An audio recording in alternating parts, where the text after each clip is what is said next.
자, 구속 취소 결정이 법원에서 나왔어요. 네. 되게 이례적이고 이해가 안 되고 언제부터 시간으로 따졌지? 도망가는 판결이었고 특히 공수처 관련해서 판단도 안 하고 뭐 딴 데 가서 물어보시오라는 건 뭐 법관으로 좀 이해가 안 되는데 금요일 날 좀 이해되는 측면이 있었어요. 네. 뭐냐면 이렇게 생각해 볼 여지도 있겠네 네. 정도로. 왜냐하면 바로 검찰에서 항고를 할 테니까. 네. 근데 이게 이제 틀린 거예요. 심우정이가 네. 그냥 밀어붙였잖아요. 네. 그 배경은 뭡니까? 심우정이 아시죠? 잘 알죠. 네. 심우정이는 그러니까 이제 애초에 검찰이 이거를 무슨 즉시항고를 그 고민하네 어쩌네 하면서 뭐 회의를 하네 이랬던 적도 없어요. 그 국장님 더 잘 아시지만 그 숱한 과거 독재 정권 시절에 고문으로 인해서 조작된 사건들 재심 개시 결정을 하지 않습니까? 네네. 이게 구속 취소 이것도 결정이란 말이에요. 네네. 결정에 대해 불복하는 게 항고잖아요. 그렇죠. 즉시항고잖아요.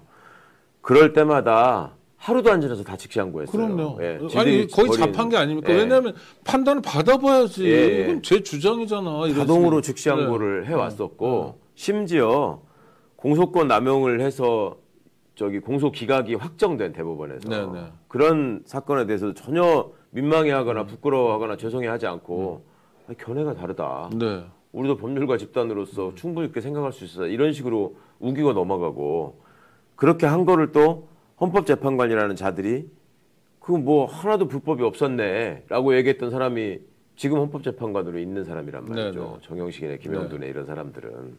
그러니까 이 일련의 과정에서 법률가들이 벌인 법비 수준의 장난이야. 정말로 국민들이 뒤통수를 맞은 일인데 이 검찰의 이런 이상한 행태는 이게 국가기관이나 법률가 집단으로서 활동하는 움직이는 조직이 아니고 이건 철저하게 정치 집단이다라는 속성을 보여준 거고요. 심우정이는 개인적으로 가장 걱정하고 두려워하는 게 지 이미지가 망가지는 겁니다. 네. 자기가 욕먹는 거. 네.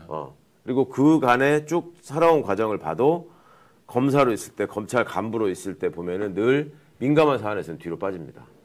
절대로 그 사안에 대해서 전면에 나서는 적이 근데 없거든요. 이번엔 전면에 나섰죠. 그러니까 이번에는 되게 네. 이상한 결과가 됐는데 이게 제가 굉장히 특이하다고 본 거예요. 네. 이거는 심우정이 혼자서 이렇게 결정한 일이 아니다. 그러니까 여기에는 아마 모르면 모르되 김주현이라는 사람의 굉장히 큰 역할이 있었을 것이고 지금 대통령 민정수석으로 있는. 그렇죠. 네. 김주현은 과거에 법무부에서 검찰국장을 거쳐서 법무부 차관을 했는데 법무부 검찰국장일 때 그 밑에 바로 선임 과장인 검찰과장이 심우정이었습니다. 네. 그러니까 직속 상하 관계고 검찰국장과 검찰과장의 관계는 다른 직속 그 상하 관계보다 훨씬 더 밀접한 관계입니다. 네. 네. 그러니까 그 두 사람의 관계는 뭐 저기 그 능히 짐작할 바가 있고 그 다음에 심우정을 가장 옥죄했던 거는 그 계엄 상황에서의 그 이상한 플레이 있잖아요. 네, 비화폰으로 네, 네. 분명히 통화를 해서 김용현의 자진 출석과 관련이 있는 일을 했을 것 같은데 그 다음에 대검이 계엄에 관여하기 위해서 과학수사부가 연락을 주고받고 연계를 맺었을 것 같은데 그런 점을 덮으려고 사실은 노심초사하면서 드러났던 게 김성훈에 대한 구속영장 신청을 계속 반려한 거였잖아요. 네. 경찰의 영장을.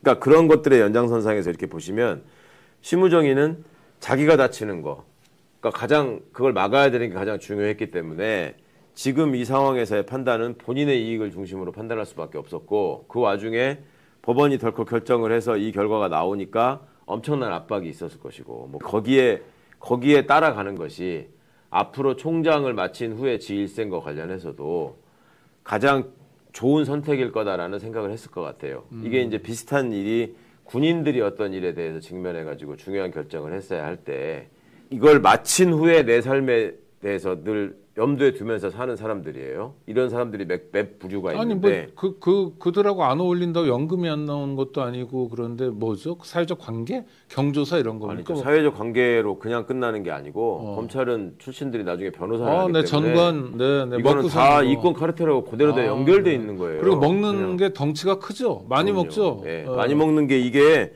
후배들한테 가가지고 뭐 잘 보여가지고만 되는 게 아니라 네, 네. 이쪽에 말하자면 소위 예비역 사회에서도 평판을 유지해야지 네네. 이쪽에서 먹어주는 사건이 생기는 거죠. 그게 되게 기묘합니다. 네네. 그러니까 그런 점이 많이 작동했을 것 같고 그다음에 제가 또 김주현의 어떤 저거를 의심할 수밖에 없는 거는 지금 이제 어제 그제 뉴스 자세히 보신 분들은 아시겠지만 그 그 즉시항고 제도에 대해서 그 폐지하려고 하는 과거 그 19대 때 서기호 의원의 법안이 있었는데 네네네. 그때 법무부 차관인가 그랬죠. 법무부 차관 김주현이가. 김주현이 그거를 반대했다는 거잖아요. 이거는 즉시항고 절차, 불복 절차를 남겨놔야 된다.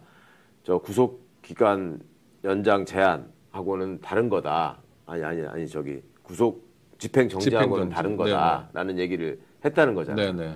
근데 그게 벌써 10년이 넘은 일이에요. 그렇죠. 근데 그거를 지금 검찰 구성원들이 그걸 기억하고 이거는 이런 일이 있었으니까 저기 하면 안 됩니다. 내지는 옛날에도 이런 논의가 있었습니다라는 얘기를 그걸 기억할 사람이 없어요. 제가 알기로 김주현하고 끼케야 심우정 정도예요. 네네. 심우정은 또 기획조정실장을 하면서 국회 업무를 했기 때문에 그러니까 그런 차원에서 이게 과거에도 이렇게 저 위헌론이나 이런 얘기들이 제기가 된 바가 있으니 그거에 이번에 편승하는 게 방법이다. 그러면서 인권 운운해라. 네네. 이런 식의 논리가 만들어졌고 그래서 어제 아침에 출근하면서 얘기했던 게 누가 봐도 그 외워서 말하는 거였거든요. 네네. 그러니까 그 뒤에 바로 반박될 얘기를 그냥 하잖아요. 그러면 지금 저 법원의 판단이 맞다는 거냐 이렇게 얘기하니까 아니 구속기간 문제에 대해서는 기존의 관행대로 우리는 잘못한 게 없다고 생각한다는 취지로 또 얘기를 하잖아요. 그럼 앞에 인권을 침해한 결과가 되기 때문에 또 위헌 문제가 제기될 수 있기 때문에 석방했다라고 하는 것과 그대로 충돌하는 얘기 아닙니까? 그러니까 그렇게 앞뒤 안 맞는 얘기를 억지로 하는 이유는 모종의 어떤 그 협의가 있었고 그걸 통해서 이 워딩으로 나가는 게 좋겠다라는 게 있지 않았을까 싶습니다. 네. 그러면 심우정은 김주현하고의 관계만 있습니까? 아니면 윤석열, 김건희와도 뭐가 있다라는 얘기들이 되게 많이 나오는데. 김건희 오빠하고 뭐 고등학교 동기라서 네네. 어떻다는 얘기를 아마 그 나왔었죠. 네네. 근데 제가 나름 심우정이를 예전에 후배로서 가깝게 지낼 때 심우정이 주변에 있는 여러 사람들을 많이 봤는데 네네. 그때 단 한 번도 김건희류의 얘기를 제가 들은 적도 없고 본 적도 없어요. 그리고 윤석열하고도 그때는 윤석열 정권은 아니었으니까 아니었죠. 그런 거 아닙니까? 네. 그러니까 윤석열 정권 들어와서 한참 동안도 저게 검찰총장 되기 전까지는 저한테 늘 안부 전화하고 지 신상 논의하고 뭐 이러던 사이였는데 네. 가까운 사이네요 그러면. 아니, 그럼요. 제가 시부정이나 애들 돌잔치에 다 갔었고. 아이고, 네. 더 그러니까 애들 동생들까지 다 하는데 네, 와이프는 네. 물론이고. 그런데 동생 하여튼 얘기도 좀 이따 해보겠습니다. 어쨌거나 네. 그 과정에서 윤석열하고도 그렇게 친밀한 사이가 아니에요. 윤석열은 다들 아시는 것처럼 소위 특수부 검사를 중심으로 한 윤석열 사단을 꾸렸잖아요. 네네. 심우정이는 그 이론도 기획통이죠. 아니고 오히려 네. 기획통이고 그리고 윤석열한테 그렇게 좋은 평가를 못 받는 스타일이었단 말이에요. 왜냐하면 윤석열이는 뭔가를 지시를 하면 물불 안 가리고 저지르는 애를 좋아하는데. 뭐 물어오는 애. 그렇죠. 네네. 심우정이는 앞뒤를 너무 재는 네. 스타일이면 네. 아까부터 네. 계속 말씀드리잖아요. 민감한 상황이 생기면 뒤로 빠진다고. 네네. 그러니까 윤석열 입장에서는 별로 탐탁지 않은 대상이었는데 이게 검찰총장이 될 수 있었던 거는 윤석열이가 저 중앙지검장을 할 때 심우정이가 형사 1부장이었고 네. 대검 형사 1부장. 아니 서울 중앙지검의 형사 1부장. 형사 1부장이라는 건 아시다시피 전체 검찰 조직의 선임부장이거든요. 네. 대검 중앙지검 형사 1부장이. 그 중앙지검 형사 1부가 갖고 있는 사건이 대표적인 게 유명인들을 상대로 한 고발 사건. 네. 이런 것들이 많이 있습니다. 명예훼손 사건 같은 거를 중심으로 해서.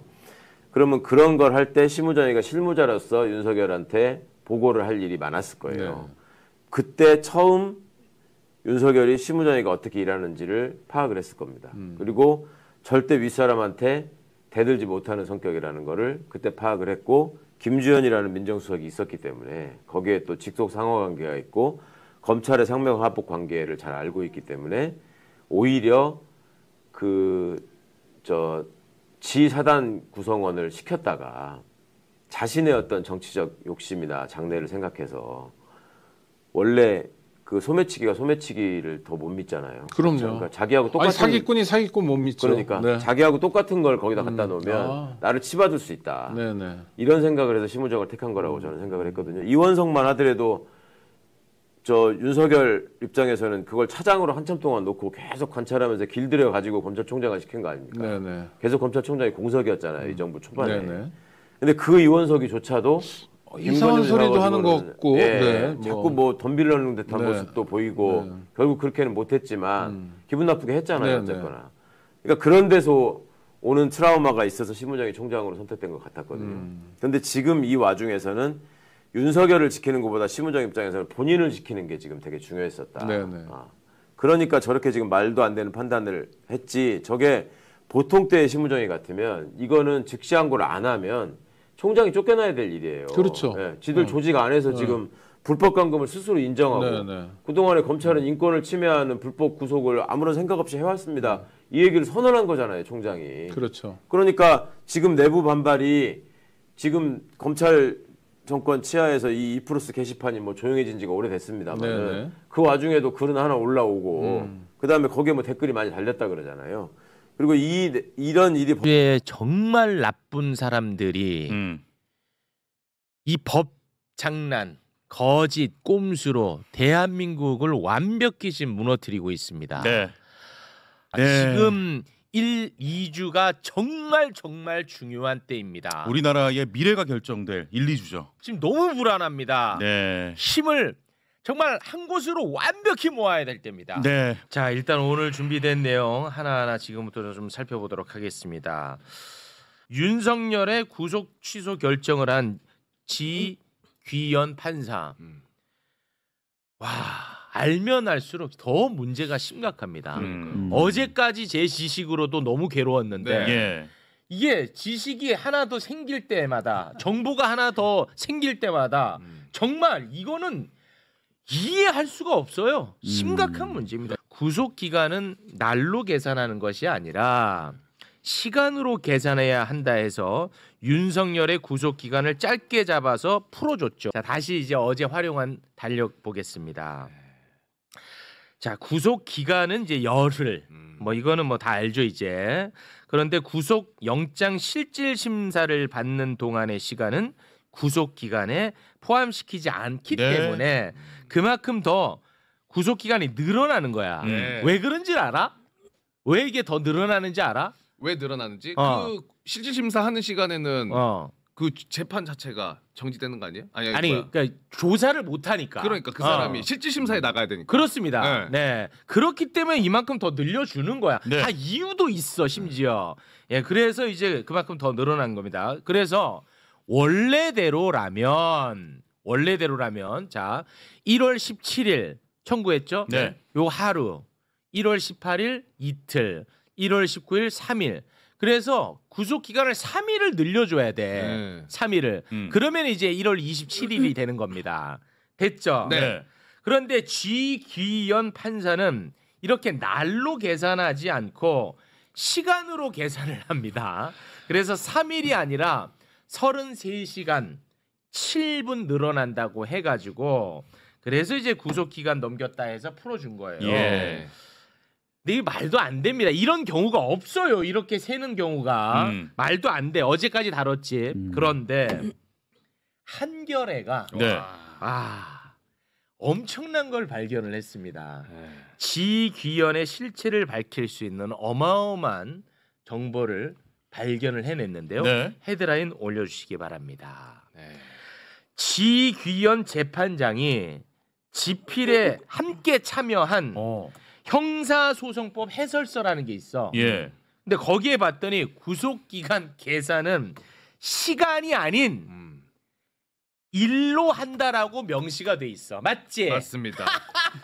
지귀현이 이 형사소송법 해설서를 작성할 때 네. 당시에 대법원 재판연구관으로서 참여를 했고 네. 이게 현직 판사 17명이 집필에 참여한 최신판이에요. 그런데 여기에는 구속 기간은 날짜 단위 계산법을 따른다라고 명시가 되어 있습니다. 아니 본인이 쓴 그래서 거잖아. 완전히 바뀐 거잖아. 그렇죠. 판단이 완전히 바뀌었어. 그래서 한겨레 기자가 어떻게 된 겁니까, 판사님? 네. 이 설명을 좀 해주세요. 네. 했더니 입장을 냈습니다. 자, 그동안에 구속기간 계산법을 문제 삼는 사람이 없었는데 이번에 처음으로 윤석열 변호인단에서 문제 제기를 했다.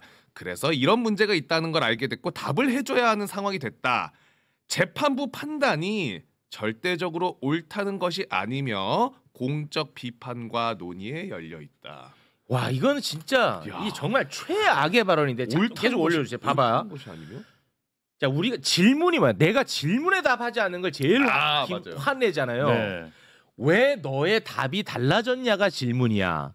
그런데 이 사람의 답은 나는 답을 했다가 답이야.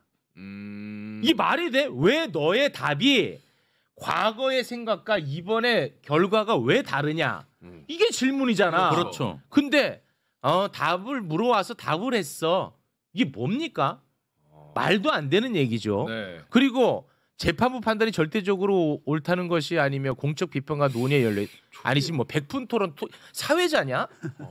아니 100% 토론 사회자냐고 지금 더 라이브 사회자냐고 판사가 저런 발언 해도 됩니까? 재판부 원래는 판단이. 안 되죠. 원래 안 이게 형사소송법에서는 민사하고 달라가지고 기본적으로 판사가 직권으로 뭐가 잘못됐는지를 판단해서 자기가 바로잡을 수 있는 그 권능이 있어요. 그래서 만약에 그런 걸 안 하면 판사가 직무유기를 한 셈이 되거든요.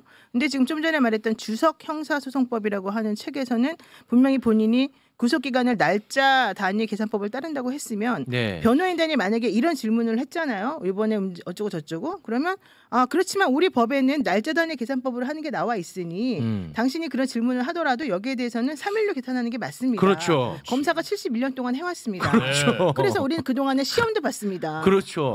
맞아. 이렇게 대답을 해주는 게 맞고 그거에 네. 따라 가지고 자기가 낸 책에 대한 책임을 지는 측면에서도 그리고 또 다른 판사님들도 다 오케이 했던 이 주석서잖아요. 네. 이 주석서는 많은 분들이 따르게 되어 있거든요. 좀 예. 애매한 부분을. 그렇게 된다면 당연히 여기에 대해서는 나는 그래서 원래 우리가 해왔던 거 플러스 기존에 내가 냈던 책 플러스 관례와 이런 것들 합쳐가지고 원래대로 한 게 맞다. 그렇지. 그러니까 당신의 문제 제기는 잘못되었다. 그렇지. 이렇게 말하는 게 정답이거든요. 그렇습니다. 근데 갑자기 이런 문제가 있다는 걸 알게 돼서 답을 해줬다.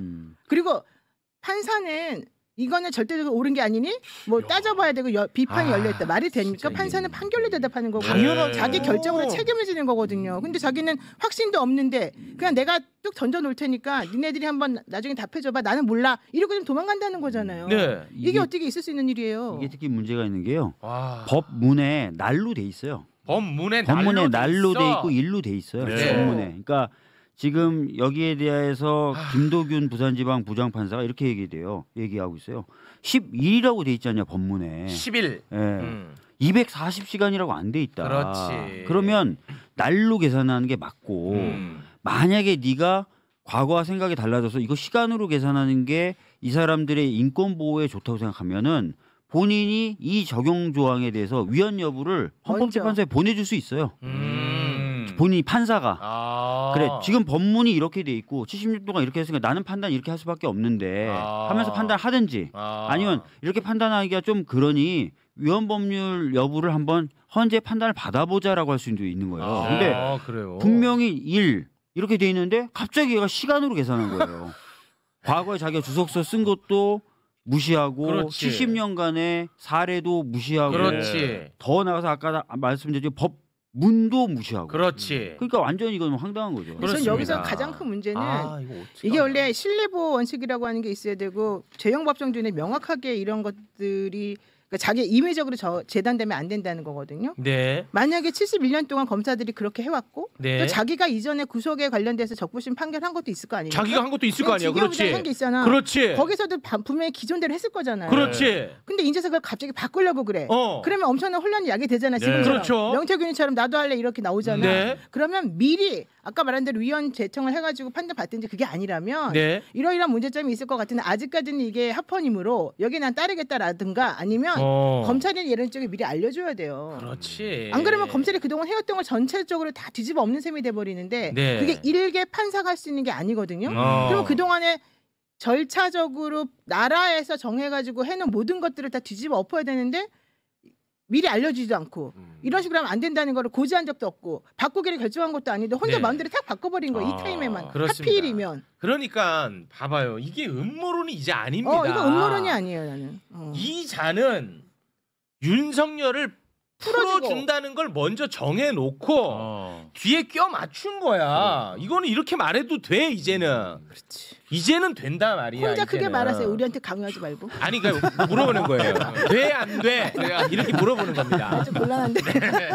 동의 좀 아니, 해줘요. 아까 안 우리 됩니다. 네. 우리 의원님이 정확하게 말씀해 주셨잖아. 법에 구속 기간은 10일로 돼 있어. 네. 만약에 시간으로 따질 것 같으면 시간으로 써. 240시간으로 적혀 있겠죠. 근데 체포 기간은 48시간으로 적혀 있다니까. 맞아.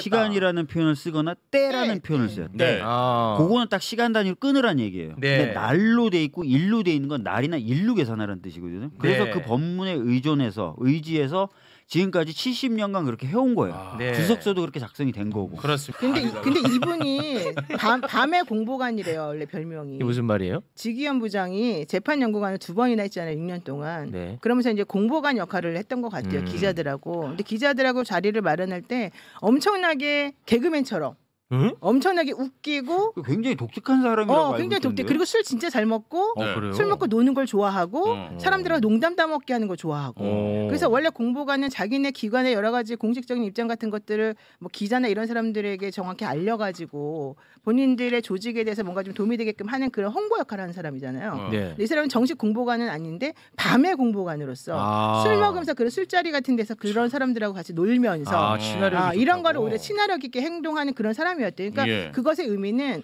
이분이 사람과 사람 간의 관계를 매우 좋아하고 그 사람 간의 관계 속에서 본인의 어떤 그 입지나 이런 거를 좀 다지는 걸 좋아하고 튀는 걸 좋아하는 이제 이런 성격이다. 그리고 약간 이런 표현 미안하지만 이제 권력 지향형일 수가 있다. 그래서 이번에 이 의사 결정을 이런 식으로 내는 거는 사실은 내가 봤을 때는 사람들이 모두 자기를 화교라고 놀리고 막 욕하고 막 처음에 그랬잖아요. 그러니까 이제 그런 거를 못 견디는 성격에서 내가 이런 식으로 해서 나중에 이제 큰일 날 수 있겠다라고 하는 걱정 플러스 네. 혹시라도 만약에 윤석열이 돌아올 수 있을 왜냐면 본인이 또 사실 형사 재판을 하니까 그렇게 될 가능성을 대비해서 나는 욕 안 먹고 대신에 검찰이 어차피 즉시항고는 무조건 할 테니까 검찰이나 위에서 책임지게끔 하고 난 여기서 좀 면피해보자 이런 생각을 하는 게 아니었나 이런 생각이 그거는 판사하면 안 되지. 그렇지. 이건 말도 그런 안 사람들 돼. 좀 많아요. 네. 뭐 저는 사실 이 사람의 캐릭터가 하나도 안 궁금해요. 안 궁금해. 네, 네. 이미 사실은. 나온 걸로만으로도 충분히 매우 심각한 문제거든요. 네. 자기를 부정하면서까지 대한민국 대혼란을 야기할 만한 그렇지. 결정을 내렸다. 네. 와, 이거는 정말 심각한데 어쩐 일이에요? 아니 저는 지금 뚜껑 열려가지고 네. 제 뚜껑 찾다가 제가 오늘 조금 늦게 왔는데 열받으 뚜껑 얘기 옆에서 의원님 옆에서 뚜껑 얘기 열받으니까 죄송합니다. 의원 탈모인들 앞에서 뚜껑 얘기 열이 많이 받아가지고 아니 저는 지금 지기현 부장의 이 결정문을 보면서 구속 취소를 보면서 변호사업을 제가 더 해야 되나 말아야 되나를 정말 심각하게 고민을 합니다. 왜냐하면 의뢰인들한테 어떻게 설명을 해줄 수가 없어요. 그러니까 자기 마음대로 무슨 입법자도 아니고 본인이 마음대로 자의적으로 판사가 거의 법을 바꿔버리는 이 정도 수준으로 지금 가고 있기 때문에 네. 정말 지금은 사법부의 위기고 정말 대한민국의 위기를 만들어내고 있다 그런 생각합니다. 자, 지금부터 굉장히 불안한 이야기를 좀 해볼까 하는데요. 네네네. 지귀현 판사가 구속 취소의 이유로 삼은 또 하나의 이유가 이제 수사권 논란 아니겠습니까? 그렇죠. 검찰과 공수처는 내란죄에 대한 수사 권한이 없습니다. 하지만 직권남용으로 수사하다가 관련 범죄인 내란죄를 수사했다라는 게 이제 공수처와 검찰의 입장이었어요. 예. 항상 그리고 이렇게 또 해왔고, 네. 네. 그런데 이제 윤석열 측, 이 중요해. 윤석열 측은 검찰과 공수처는 내란죄의 수사 권한이 없다. 그래서 모든 수사는 다 무효다라는 입장입니다. 네. 됐죠? 네네. 그런데 지귀현 판사는 이렇게 논란이 되니까 이 수사권에 대해서 상급심의 판단을 좀 받아봐라. 그 판단을 받는 동안은 윤석열의 이익이 중요하니까 구속을 취소한다. 이런 입장을 낸 겁니다. 네. 네. 자, 그런데 지금부터 좀 소름 끼칩니다. 만약에 진짜 수사권 논란이 진짜 수사권 문제가 있다면 만약에 진짜 문제가 있다면 윤석열 내란 수계에 공소 기각까지 가는 경우가 생길 수 있는 겁니다. 최악의 상황. 근데 이 모든 것들을 누군가가 애초에 처음부터 그림을 그렸던 것 아닐까? 이런 의심을 살 만한 정황이 있습니다. 예. 검찰과 대통령실이 서로 연락을 주고받으면서 내란죄의 수사 권한도 없는 검찰로 내란 혐의자 김용현이가 걸어갑니다. 맞네. 맞죠? 네. 검찰로. 그렇습니다. 내란 혐의자 김용현이가 예. 검찰로 걸어가는 그 과정이 국회에서 한번 다뤄진 적이 있어요. 우리도 이거 다뤘는데 예. 지금 보면 이게 달리 보여요. 스스로 걸어갔잖아요. 예, 그러니까 이게 굉장히 소름 끼칩니다. 자, 그 장면을 일단 잠깐 좀 보고 오겠습니다. 2월 6일 날 김용현 씨가 차장님한테 전화를 한 겁니까? 차장님이 전화를 아까는 분명히 전화를 기억으로는 제가 한 걸로 기억하고 있습니다. 당시에 김용현이 차장님한테 전화를 했습니다. 정확하게 12월 6일 날 22시 09분에 전화를 한 겁니다. 따라서 김용현이 검찰 출석 설득을 위해서 차장이 전화한 게 위증이에요. 앞단에 이야기하신 게. 아시겠어요? 제 기억으로는 제가 먼저 전화한 거짓말하지 걸로 마세요. 다음 PPT 봐주십시오. 왜 이렇게 하냐면요. 김용현이 전화하기 직전에 차장님에게 문자를 보냅니다. 그런데 이 문자를 받고 3분 후에 김용현 씨가 차장님한테 전화를 합니다. 기억 안 나세요? 아니, 그러니까 그 김용현 장관이 저한테 문자를 하고 그러고 나서 전화를 했다는 취지인가요? 네. 문자 한 것도 있는 것 같은데 있는 것 같아요. 전화를 차장님 전화를 한 다시 걸로 알고요. 물어볼게요. 김용현 씨가 전화를 한 겁니까? 아니면 차장님이 전화를 하신 거예요? 저는 제 기억으로는 제가 전화한 걸로 알고 있거든요. 검찰에서 확보된 진술하고 영 다릅니다, 차장님. 왜 이렇게 거짓말하세요? 이창규 검찰 특수본 부장수사가 차장이 통화하기 직전에 김용현에게 통화로 검찰 출석을 회유합니다. 이때 김용현이 이창규 부장한테 뭐라고 하냐면 대통령과 통화 후에 하겠다라고 합니다. 그런데 이 시기가 12월 6일 20시 40분부터 21시까지가 이 시기입니다. 제가 지금 시간을 역으로 해서 말씀드리는 겁니다. 예. 차장님, 이창규로부터 이런 내용을 이야기 들은 적이 있습니까? 기억이 잘 안 납니다. 거짓말하고 계십니다. 자, 다음 PPT 봐주십시오. 김선호 차관님께 여쭙겠습니다. 이날 6일 날 20시 15분에 심우정 총장으로부터 전화가 왔습니다. 차관님께. 김용현 전 장관 번호를 달라. 맞죠? 그래서 차관님께서는 한 10여 분 정도 찾아서 김용현 씨의 비화폰 번호를 전달합니다. 맞죠? 네, 그렇습니다. 자, 제가 거꾸로 가보겠습니다. 6일 날 저녁 8시경에 심우정 총장이 김선호 차관한테 연락을 하고요. 김선호 차관께서 비화폰 번호를 해서 심우정한테 줍니다. 심우정 총장이 이창규한테 이야기를 해서 이창규 부장검사가 김용현과 통화를 시도합니다. 그랬더니 김용현 씨가 이렇게 이야기합니다. 대통령과 통화 후에 이야기하겠다. 이러고 나서 제가 알고 있는 한 피의자 윤석열 씨는 김용현에게 김주현 민정수석과 협의하라라고 이야기합니다. 이 직전에 경찰에서 김용현에 대한 압수수색 영장을 청구했습니다. 따라서 검찰은 신속하게 신병을 확보하는 게 필요했기 때문에 피의자 윤석열까지 동원해서 김용현의 신병을 확보한 겁니다. 여기에 그 통화 내역이 나와 있는 거고요. 자, 이 정말 중요합니다. 이거 진짜 천재적이다. 이게 정말 중요한 내용입니다. 다 제가 정리 다시 한번 하겠습니다.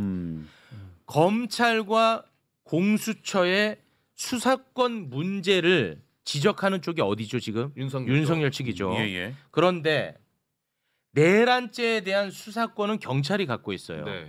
경찰이 김용현을 확보하려고 하자마자 윤석열 측과 검찰이 서로 협조를 해서 김용현이를 검찰로 낚아채버린 겁니다.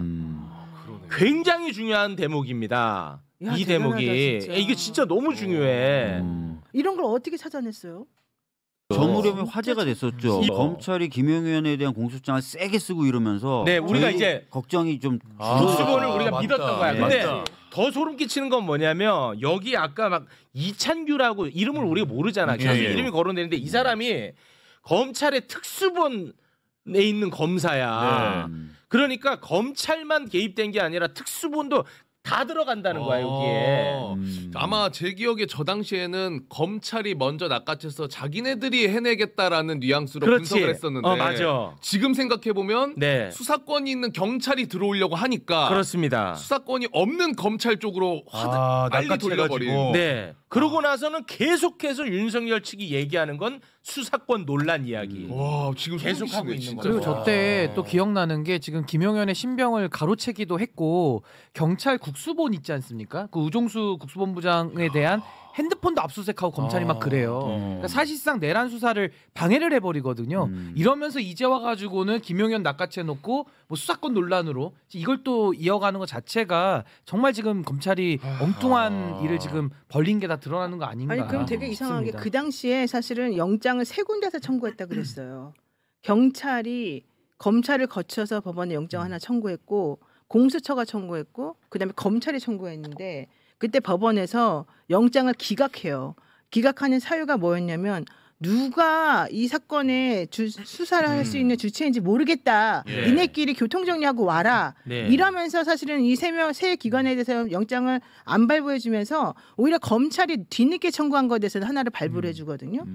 그러면 만약에 검찰이 수사권이 있다라고 하는 것에 대해서 경찰이 수사권이 있다고 하는 것이 법에도 나와 있고 그렇다면 법원은 검찰이든 공수처든 신청한 것에 대해서 헷갈릴 필요가 없잖아요. 그렇죠. 그냥 경찰이 한 것에 대해서 오케이를 해주면 되잖아요. 내주면 네. 되잖아요. 네. 근데 그렇게 하지 않고 셋이서 같이 동시에 청구했는데 난 누구 거를 편을 들어줘야 되는지 모르겠어. 이러면서 그때 헷갈리게 했던 거 기억나실 거예요. 그것까지 연결해서 이번 거하고 연결을 해보세요. 그러면 검찰과 법원과 뭔가가 다 되게 수상하게 돌아간다는 걸 네. 알 수 있는 거죠. 그러니까 뭔가 큰 그림이 예. 있는 것 아닌가. 예. 자, 12월 4일에 안가에서 비밀 회동이 있었던 것도 이젠 다시 봐야 됩니다. 그렇지. 12월 4일입니다. 그때 아까 또 등장했던 김주현이가 그 자리에 또 가. 예. 김주현, 박성재, 이완규, 이상민 다 법 전문가들이 법 모입니다. 전문가들이죠. 그리고 아까 통화가 며칠에 됐냐? 12월 6일에 된 거야. 그러니까 14일에 모여서 뭔가 계획을 짜고 10월 4일에 12월 5일에 정리를 해서 12월 6일에 전화를 해서 협조한 거 아닌가? 이렇게 의심이 되는 겁니다. 진짜 그렇다면 검찰이 거의 사건 초기부터 거의 공범처럼 움직이는 거거든요. 아까도 잠깐 나왔습니다마는 김주현 민정수석이 껴가지고 윤석열과 사실 그 내란 주요 임무 수행자라고 하는 김용현 그리고 검찰 이 사이를 지금 조율하면서 같이 움직이거든요. 그러면서 사실상 수사권이 있다라고 하는 경찰의 수사를 미연에 방지해 버리는 거잖아요. 막아버리는 거잖아요.